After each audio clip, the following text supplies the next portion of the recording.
In this video, we're going to go through and create a part sale, and we're going to switch this thing into a hold invoice where we're going to hold the parts for the customer until they come and pick them up. So it really, for all intents and purposes, this could be all in stock items, or it could be a combination of stock items and things that we need to order.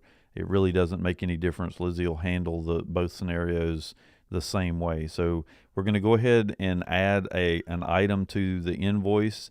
And at this point, we are on the phone with the customer. Maybe they're here and they find out that we've got to order some parts. Whatever the scenario is, we have decided that we want to hold these items for the customer, but we don't want to just put them somewhere behind the counter, and we want to make sure that they're allocated out of inventory so that somebody else doesn't sell them to another customer, and then the customer shows up and we don't have them any longer. So to do this on a part sale, we have a button here for holding the items. And you'll notice right now we're on a part sale, but when we select to hold the items, and I'm going to go ahead and click it and click the OK that we know what we're doing, you'll notice that it has changed the invoice type over to internet.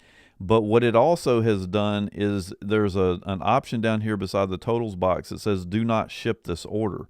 And so what we have done is we have tricked the system into doing all of the processes that are involved in dealing with internet orders, but we don't want to ship it. So at the end, it's going to act like a counter sale that has come in on a special order. So we're going to go through this whole process right now. So the first thing that we want to do, we want to make sure that this box is checked, and it will be by default. And we're going to go ahead and pay the invoice. It is necessary to pay this just like it is to pay a special order, because that's what actually gets the parts ordered or kicks off the pull request. So we're going to go ahead and select how we're going to pay. We're going to pay this with an account receivable so that I can show you how to go through the process so that when they come in, they're going to pay us for the parts. So we're going to go ahead and send it to accounts receivable, tell it to process the payment. Now at this point, I have just set off an alert in the inventory department for someone to pull those parts and put them somewhere. So we're going to go ahead and process these items so that you can see what goes on over there. You'll notice that we have 2 items to pull. I'm going to tell it to pull the current customer so that we look at this particular customer. Here's our part, the bin that we're going to pull it out of. I'm just going to tell it that I did in fact pull one of these. We're going to take this and we're going to stick it into a bin called Internet 2 for the store. So I'm going to go ahead and tell it to pull the items. Now we have picked the items out of the inventory and we have carried them over and stuck them into Internet Bin 2. Now, in the event that you already had pulled the parts and they're at the counter, you're still going to need to come over here and process this so that you can find out what bin Lizzie has assigned to that particular customer so that you know where to go put them. So it basically, from this point forward, acts just like a special order that you're doing over the counter. So as an example, if there were parts that were on order for that customer, when they come in, Lizzie will assign them to that same bin location for that invoice so that they go into the same bin with the other parts that you had pulled out of inventory. So now let's go ahead and finish this out. We're going to go back over here to invoicing. We're going to go to customer pickups, and you'll notice now that that part is here in the customer pickup. So now the customer has come in this afternoon. They're ready to pick up the items that they had called in. We're just going to come over here, fill out the items. We're going to go over to bin Internet 2 to get the parts out, check, make sure we have everything. We're going to deliver the items. Now, at this point, if the customer decides that they want to buy some other stuff, we can go ahead and click the plus sign here and add additional items to this invoice if we want. I'm going to go through a little bit different process just to show you a couple different things that you might need to know. I'm on the invoice. Everything is okay. I'm going to go ahead and tell it to pay the invoice. And at this point, the customer says, oh, wait just a second. I want to add another part. All we have to do at this point is just click right here on View Current Invoice. That will open up the invoice again so that we can select the plus sign to add another item.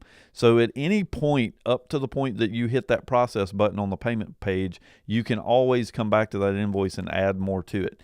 Now I'm going to go ahead and tell it to pay the invoice. And at this point, you'll notice that by default, Lizzie has automatically selected this invoice for payment, and she has selected a credit to apply to that. So our current balance right now is $0.